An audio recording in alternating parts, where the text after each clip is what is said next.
Welcome back, everybody, to session 3 of There's Ups and Downs, a parental wellness series where I'm really excited to be talking to you today about parental self-care.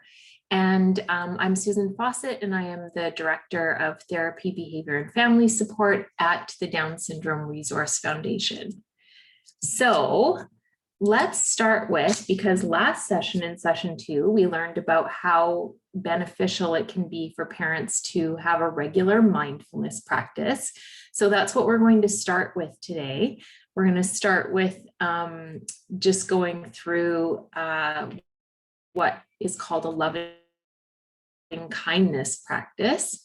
And this practice is really good because it encourages parents to remember that they have to have a little bit of self-compassion. And so before you can engage in self-care and really think, I actually deserve to engage in some of these activities, it's really important to have this kind of underlying degree of self-compassion first.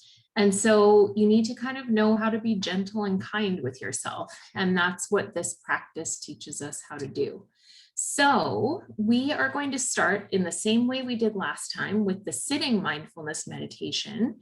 So you want to sit, of course, sort of straight up and down, but not slouched over and not too rigid. But we're going to make sure that our feet are flat on the floor. And you are also going to make sure that your hands are kind of still in your lap, either face down on your lap or face up, whatever feels more comfortable.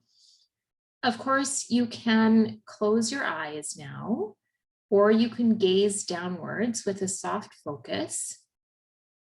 And I'd like all of you to start with just a couple of deep breaths. And once you've done that, let your breathing return to normal and bring your focus and your awareness to your breath. So you're going to, just like last time, count each exhale until you arrive at 10, and then begin again at 1.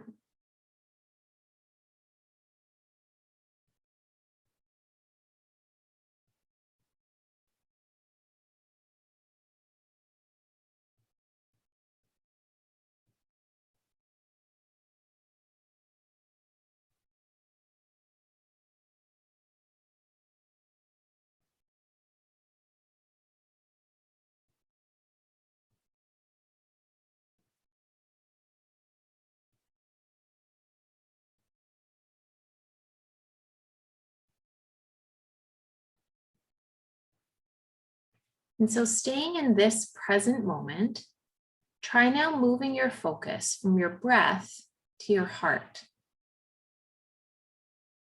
What you may want to do is visualize some sunlight streaming into your body and direct feelings of love and kindness towards yourself as you do this. And as you direct these warm feelings towards yourself, in your own inner voice, repeat the following. May I be safe and free from inner and outer harm. May I be healthy and strong. May I be happy and peaceful. May I have ease of being. And now draw to mind someone you hold dear to you. This is someone you hold in high regard, someone who have a fond affection for, somebody who brings up positive emotions the minute you picture them. This is likely a family member or a friend, but it could be a spiritual being or a pet. Direct these feelings of loving kindness, maybe in the form of sunlight, towards this person. It can be helpful to picture the person sitting across from you. So repeat the following in your own inner voice. May you be safe and free from inner and outer harm. May you be healthy and strong. May you be happy and peaceful. May you have ease of being.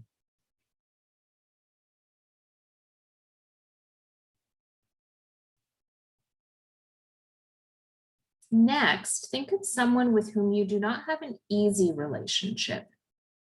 So maybe there is discord or discomfort, someone you are having a little bit of difficulty with in your interactions. So this could be a family member, a friend, or a coworker.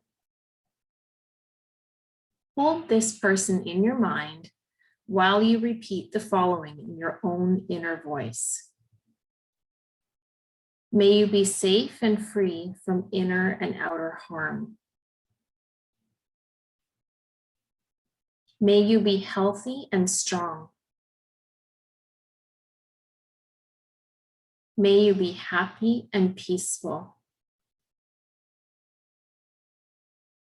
May you have ease of being.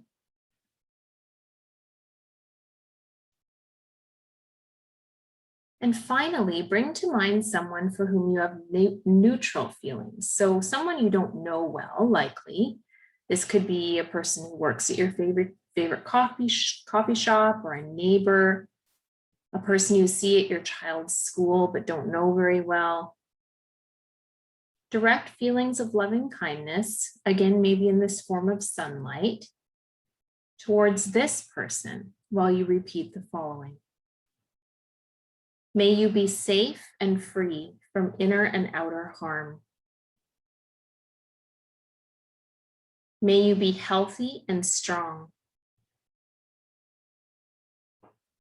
May you be happy and peaceful. And may you have ease of being.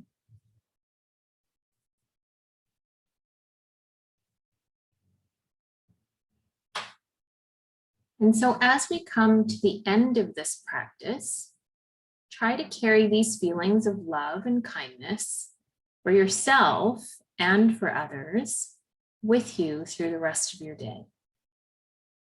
You can gently open your eyes if you have them closed and have a little stretch in case it's late at night and anybody drifted off to sleep. That definitely happens sometimes with these, especially for overtired parents. So let's dive into our topic for today, which is self-care. And this one, there's obviously two very different examples here of how people might deal with stress. I'm going to say that there's room for both of these types of ways of dealing with stress, and we'll get into that in a little bit. So what is self-care? Self-care is essentially paying enough attention and giving adequate amounts of time to one's own wellness. And we'll get into a few more specifics in a minute about what we mean by wellness. But first I wanted to talk about that there's a bit of a myth around this. I think especially for really busy parents or parents of kids with developmental disabilities, that self-care is selfish or it's self-indulgent. And this is a little bit problematic because actually it's not true. Parents are often more concerned with the child with the developmental disabilities than themselves. And that's not entirely adaptive. You definitely still have to make room for self-care as well. There are lots of different kinds of self-care. We're going to go through 5 different ones, and I urge you to start thinking about which ones you might need to build in the most, and we'll go through each in turn in a couple of minutes. First, we're going to cover why self-care is important. I mean, we all have heard the classic oxygen mask analogy, right? That you have to put it on yourself before you can take care of others. Or the other one I really like is you can't pour from an empty cup, right? So the thing is, if you're not doing well, if you haven't been taking care of yourself, your children may not be doing that well either. This pandemic that we're currently experiencing is akin to a marathon. And actually, your experience as a parent with a child with Down syndrome is also akin to a marathon because it goes on for a long time. It goes on a little bit longer than it does for your typically developing children. And so in either case, in both cases, if you're going to get through this long haul as a parent, you're going to have to take care of yourself. It's not optional, it's mandatory. So, I think one thing we need to do is think about that in a marathon, you need to pace yourself, right? It's not a situation right now, especially, as in your experience as a parent overall, or in this pandemic specifically, it's not one of those things that you could just push through and I'll get to the self-care later. So I've heard lots of parents talk about that, right? I'll find time later when he's a bit older and then I can go back to yoga class. But I'm going to argue that the time to make time for yourself is right now, even if it's only a little bit. As long as it's on a continuous basis, this will be helpful to you as a parent of a child with a developmental disability. So the other thing here is that your stress and anxiety or low mood as a parent really affects your child's mood and behavior. And that's especially true for kids with Down syndrome, who are definitely more prone to noticing and picking up on and absorbing the emotions of people around them. So some of you may know already that kids with Down syndrome have increased levels of empathy. And, because of that, they are more likely to pick up on your stress and not react well to it. It tends to make them not behave as well. So the point of telling you this is not to make you feel bad, but to enhance your awareness of it, and then try to do something about it by taking a little bit better care of you. So here are the types of self-care. These broad categories come from a talk by Dr. Georgina Robinson, who's the head of PopArt here in the Lower Mainland. She gave a workshop for parents on combating compassion fatigue. I've actually attached the link to her talk her workshop in the last slide, if you wanted to watch all of that. So I am going to ask you now, if you want, pause the video and grab a piece of paper and write each of these section headings down. So in little bubbles or in lists, because I want you to kind of, as we go through each of them, start thinking about, is this something I maybe need to address? Is this an area that needs a little bit of help for me? Or do I already have some good coping strategies and some self-care strategies in each of these? So I'm going to ask you to do that so that at the end, you're going to pick sort of one area that you want to focus on and maybe one or two activities that you think you could feasibly build into your day. Because the point here again is not to overwhelm you, but to make your life a little bit easier. So let's talk about social or interpersonal relationships first. Obviously, a lot of the ones in this category are going to be tough during this pandemic, right? We talked about in the very first session we had together, the first video, we talked about the different kinds of social support. And I was saying that it's a good idea to plan to spend time with each of these people, somebody from each of these categories every week if you can, even if right now it's via Zoom. You kind of do what you have to do sort of thing. But there are relationships that you can take care of right now, and those are the ones within your own immediate family. So let's talk about those a little bit. So I'm going to give you a question. I'm going to give you a few seconds to think about it and see if you get it right. So in terms of your relationships with your kids, and I don't just mean your child with Down syndrome, but your other kids as well, what one activity helps support your child's learning and development, improves their behavior, lessens stress for you, and strengthens parent-child bonds? Think about that for a couple seconds. And then I'm going to give you the answer. Are you ready? It's playing. Okay, so in a couple more videos, we're going to talk about some guidelines around how to best play with your kids and how to make it the most rewarding that you can. But right now, just kind of keep that in the back of your brain, that anytime you're playing with your kids, it's a really good idea from a lot of different perspectives.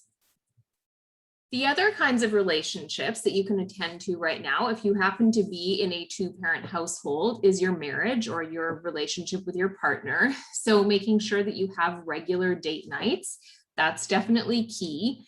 And one thing that a very wise parent once told me about these date nights is that it's really helpful, actually, if you don't talk about your child with Down syndrome during the date, and you actually just spend the time reconnecting and not planning for, well, who's going to take him to speech sessions this week and that kind of thing. That's actually not going to be as beneficial to your relationship as connecting on a level that doesn't, necessarily involve your child, and maybe talking about some different things, because you probably talk about your kids a lot with your partner.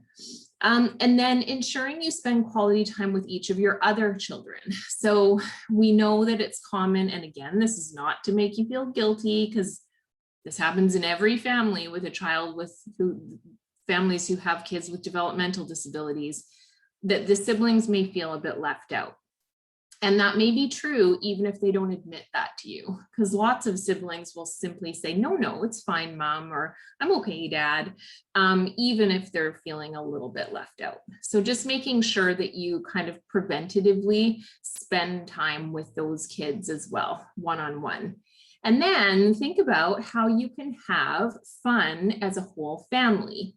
So I pulled these from a list that I've been in my work with families over the years. This is sort of part of the list that we've come up with together of things that are really fun. A recent one that got added was family sandwiches, which I really liked the idea of. That sounded very, very fun to me. And what I've done here is, obviously there's a bigger list than this, but these are the COVID friendly ones. So hopefully these are ones that you can still do even during this pandemic. So maybe just trying to fit a few of these in, might be a good idea for your social and interpersonal relationships within your own immediate family. So let's now talk about the second little bubble there, which was your professional bubble. And I've just pulled a few in here that I think are hard for a lot of people professionally in terms of your self-care. So learning to say no to avoid getting further overstretched. I will say too, I think all of these fall into the category of easier said than done. But if one of these really sounds like you and you suspect that it's really, detrimental to you as a human being, and that you probably should work on it, and if it's really kind of singing to you in that way, then I would definitely try to address it. I would definitely try to go there. So learning to say no to avoid getting further overstretched, because we know as super moms or super dads, you are having to do a lot of stuff at home and you're having to do a lot of stuff at work. And so making sure that you don't say yes to absolutely everything. Letting go of perfectionism. I mean, this is really, really tricky to do, I think. But sometimes good enough is good enough. Really focusing on what you do well at work and trying to do more of this, and maybe delegating some of the stuff that's harder for you or that you don't get as much joy from to other people. I will say too, in all honesty, I have worked at DSRF now for 17 plus years, and I'm still working on all of these. So they are definitely things to think about, but hard to do for sure. So the next one is talking about personal self-care. Okay, so our third circle was on the personal self-care.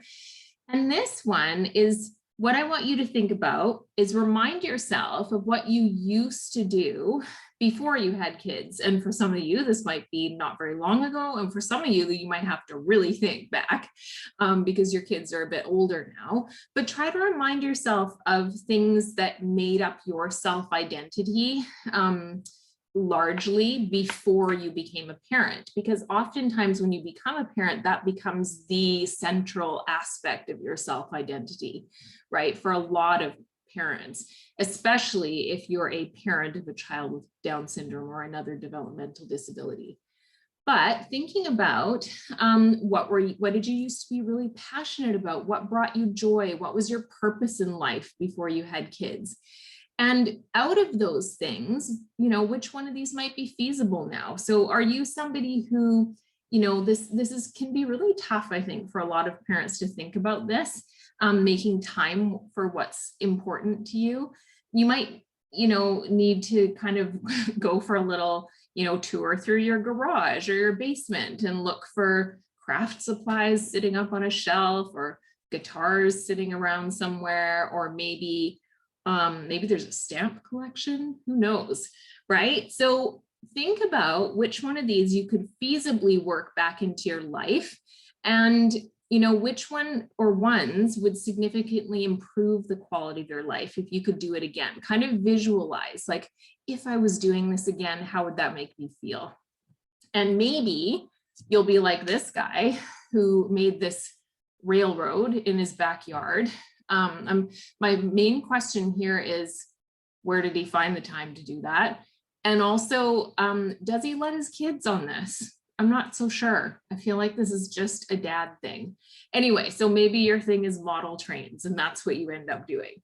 So let's move on then to physical. So this one is, of course, all about your health.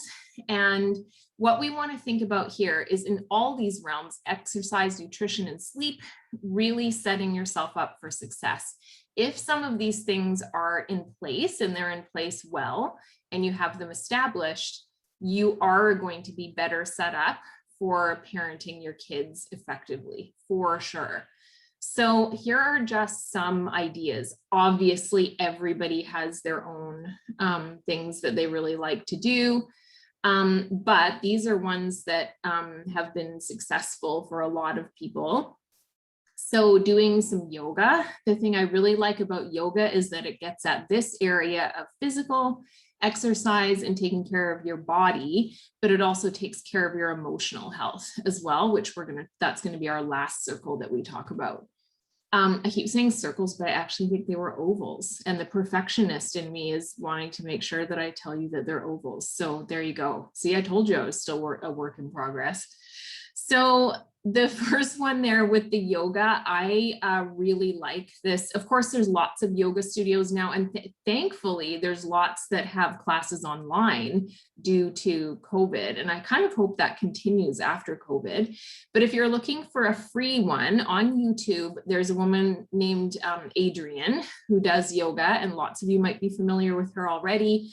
I don't know how I would have got through my PhD without yoga with Adrienne. She's super approachable. She has lots of videos for beginners, and she's she's quite fun. I think it's quite fun. I'm a person who likes a little bit of humor in everything I do, and I find it very enjoyable. I don't get irritated listening to her. Let's put it that way. Having a quick walk, of course, a quick workout. And again, there's tons of YouTube videos for this sort of thing as well. Definitely something you like doing, though, especially if you're having trouble fitting exercise in. If you hate weightlifting, then that should not be the first thing you try to build in, because guess what? You are not going to find the time to do it. So just whatever kind of movement you can do that you actually like, go for it. Having a dance party, we always think of this as, of course, we know kids with Down syndrome love their dancing, but you could just do this without them too, and it might be better music, honestly. And then in a pinch, do your kids' OT exercises with them, or their PT exercises with them. If that's all you really have time for, at least you're getting your body to move a little bit. And side note, it will help build your relationship with your kid too, because they'll probably laugh at you while you try to do their exercises. So the next one is nutrition. I'm not going to go into a massive amount of detail here. I think all of us know what kinds of things that we eat make us feel good and energetic, and what kinds of things we eat make us feel kind of crummy. So the point here is to fuel your body appropriately for the daunting task of parenting. And sleep, I just put the ... because I know that this is really hard for parents, but if there is any chance that you're not sleeping well right now and you could get a few extra minutes, you could potentially prioritize that, then I would absolutely suggest that you make that one a priority, because sleep really impacts everything else. So let's talk about our last little oval, which was the emotional or psychological oval. I've got yoga in there again, of course, the mindfulness practices you've been learning. So last week we learned about the sitting mindfulness practice. This week we learned about the loving kindness practice. Anytime you can get in nature, we know that that's very healing for, your psyche.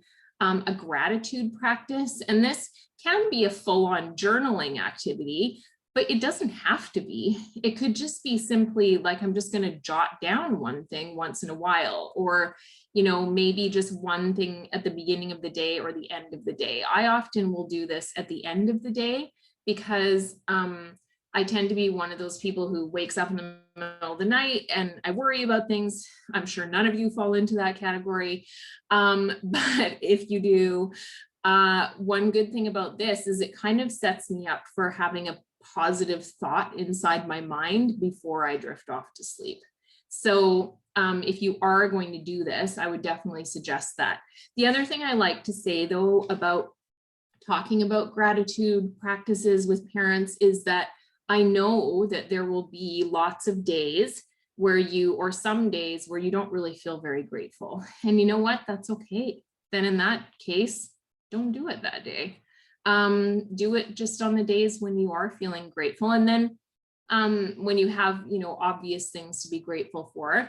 And in time, you might actually be able to find things to be grateful for, even on days that were rough. That might eventually develop, and it might not. Just saying.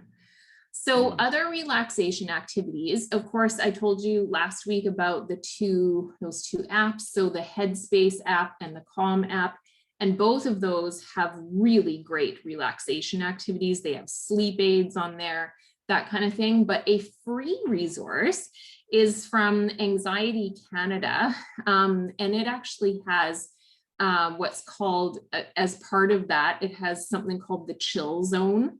And this is where they actually do have a couple of mindfulness breathing activities on there.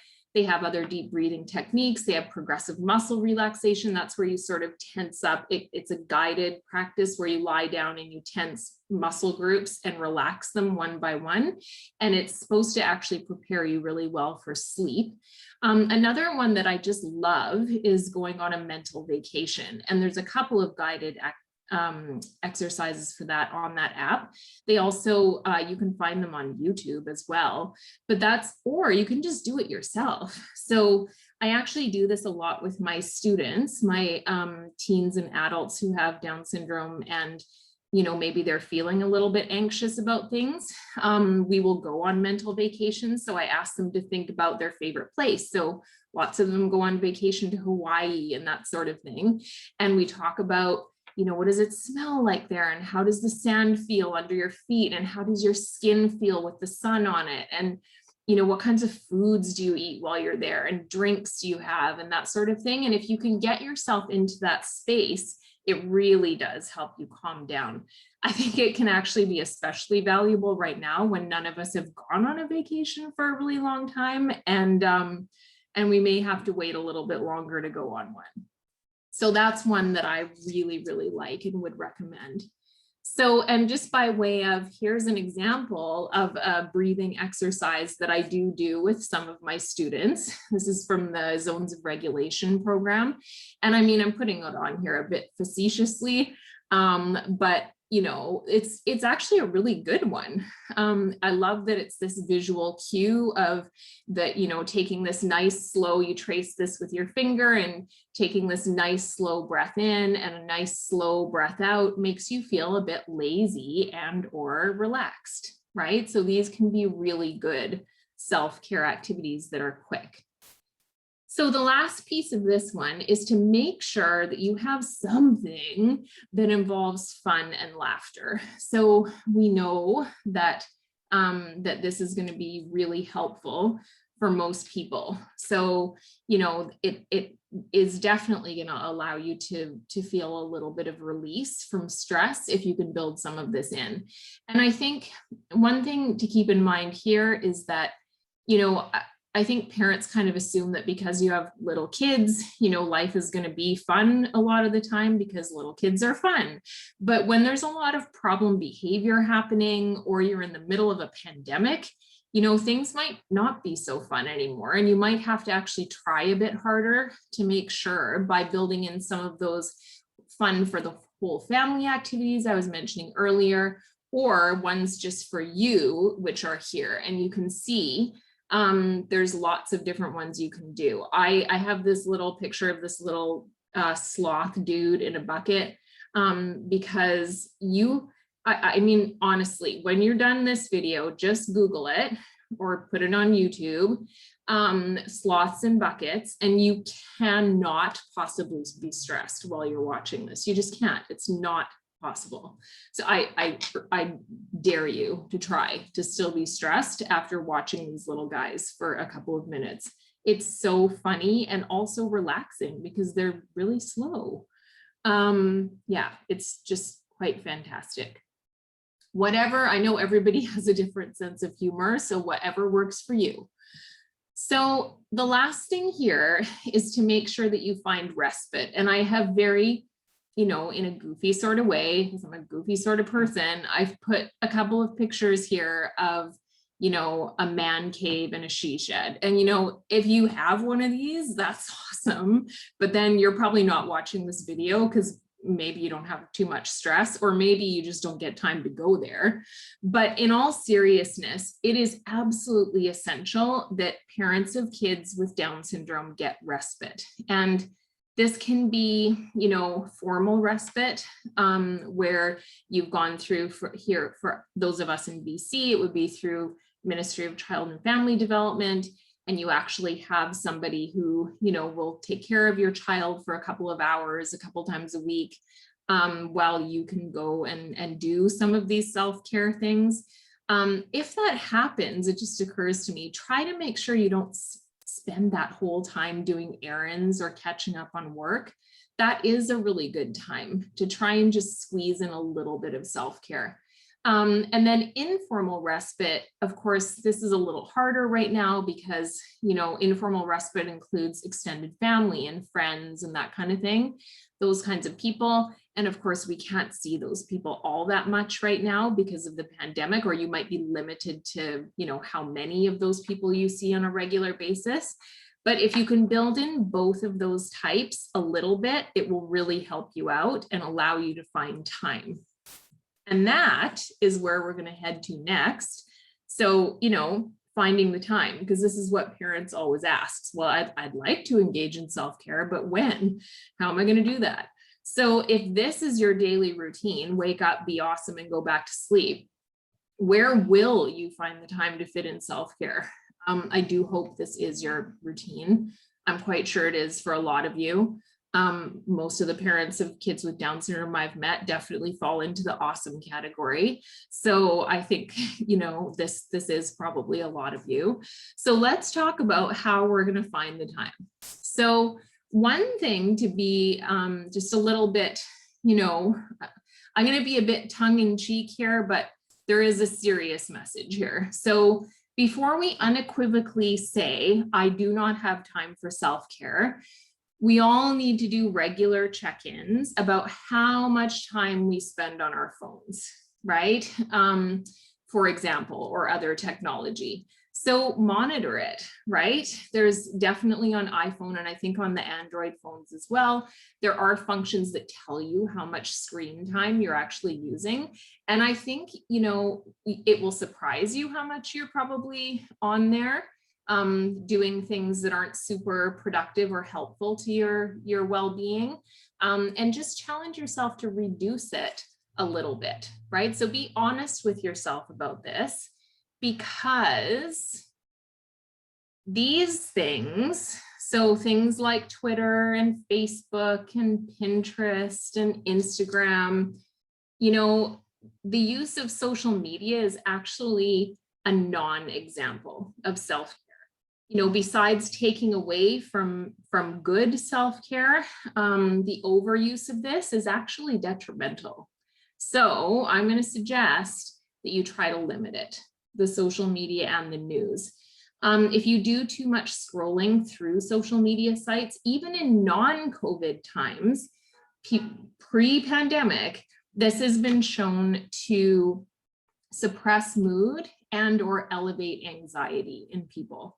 So there's actually an addictive like quality to it. Every like you get on a photo or a status update you post gives you a little hit of dopamine, and dopamine is a neurotransmitter in our brains that plays a key role in motivation and reward and mood. And most of our pleasurable experiences in life cause a release of dopamine, but it is also always involved in addiction.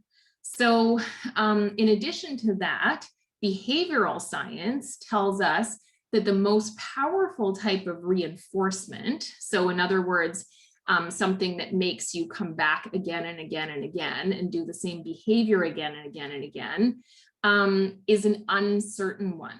So the technical term for it, for those of you who want to know, is a variable interval schedule of reinforcement. And casinos actually capitalize on this. And it's why things like slot machines are so addictive, because you don't know when you're going to get a reward and you don't know how much it's going to be. And those two kinds of uncertainty make it a very powerful reinforcer for that behavior of, well, it used to be doing this, right? The pulling down, and now it's just pressing a button. So basically, social media works a little bit the same way. So when you open the app, you never know what exciting things are going to be there waiting for you. How many likes? What will a friend have tagged me in something, right? You don't know. It's why you keep scrolling, even when you've probably had this happen to you, when you realize inside your brain, I've probably been doing this for too long, right? So I'm going to let you guess and think about just for a second, which one of these social media sites is the worst for mental health? I'll have a sip of water while you think about that. So for those of you who guessed Instagram, you're right. So basically scrolling through one perfect photo after another doesn't really do anything good for your mental health at all. So now on top of that, which isn't so good, with all the news and the pandemic related information, all these negative consequences of social media may be even more likely. And so the point here is to just try and limit it. And definitely, at the very least, don't count this as self-care. Like, oh, I spent 10 minutes on Instagram, so I took care of myself today. Definitely, it shouldn't count as that, for sure. So how on earth do I find the time, Susan? Please tell me.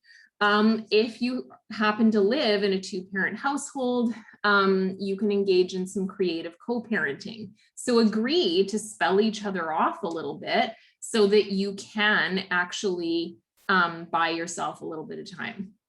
So maybe, I'm just going to suggest this, I'm just throwing it out there, maybe the more stressed parent gets a little more self-care time. Enlisting older siblings can be helpful, who you may then have to, reward in some way, but they are helping you out. So I would suggest doing that. And of course, the formal and informal respite. Being planful. So basically making a schedule, looking at your week ahead, you schedule everything else in. So try scheduling this in as well. And starting small. I'm not asking you to take hours a day. I'm asking you to start with like 5 minutes a day if you can. Okay, so but the benefits of that, if you're currently not engaging in any self-care at all, the benefits of even a few moments, like 5 minutes once a day, is actually probably going to add up for you and make you feel better. And then breaking a self-care activity into smaller chunks. So we all hear the guideline a lot that we should get, about a half an hour of exercise a day. So could you just break that up? It doesn't have to be all at once, right? So you could do 10 minutes of a walk at lunchtime, do a little 5-minute core workout halfway through the afternoon, 10 minutes of yoga, and then maybe when your kids come home, you could do 5 minutes of play wrestling, and that definitely would count as exercise. That's tough work. So another couple of things to think about is focusing on things, and I think most of the things that I've talked about today can either be done very quickly, or you can make them quite short. So doing things that are pretty quick. So these are things that only take a few minutes. Mindfulness is a great example of that. Last week, we talked about the fact that mindfulness really only needs to be done for like 5 minutes a few times a week for you to see benefits from that. And remember, there were lots of benefits. Watching a video of cute puppies or the sloths, and going on a mental vacation. Also, any of those chill out zone activities that were on that Mind Shift app will take probably 5 minutes or less. And then you can also do things that are ridiculously quick. And some examples here are taking a 3-4-5 breath. So this is where you breathe in for 3 seconds, hold it for 4, and breathe out for 5. And actually, there's been some research to show that holding your breath after you inhale, and then also taking a longer time to exhale than your inhale, both of which are encompassed in this 3-4-5 breath, actually help to kind of calm your nervous system. So that didn't take very long at all. That really only took a few seconds. Think of or jot down one thing you're grateful for, and give someone a compliment, which definitely is going to make them feel good and make you feel good. And then reminding yourself that taking care of yourself will eventually buy you more time. And the reason why it will buy you more time is because you'll have more energy, right? You'll feel better. Yeah, you'll be raring to go and to tackle things that previously might have seemed quite overwhelming. So let's just take a minute then and think about, hopefully you jotted down some ideas for each of these. And I would love it if you would just kind of put like a little star beside the one that you think you need to work on the most. And then maybe 1 or 2 activities that you could try over the next week or so before you watch the next video in this series, to see if you can really try to start making this a little bit of a habit, right? This idea of self-care. So we will just finish off with some take-home messages. So parents need self-care and self-compassion now and on an ongoing basis to keep you healthy for the long haul. Try to squeeze some in most days of the week. Even a few minutes to start will be helpful. We're not asking for the world here. Just a few minutes of self-care a day is about all we're asking for. And then think about, which I just asked you to do, what area do you need to focus on the most? Is it the emotional stuff? Is it your professional life? Do you need to get more exercise or eat a little bit better? What are a couple of small things that you could do this week that would help you out with that? And with that, we will say goodbye for this session. There are some references and resources that you can look at. And I will see you next week when we are going to start talking about problem behavior in your kids. And we're going to do that because we know that that's a massive cause of stress for a lot of parents. So take care, everyone. See you next time.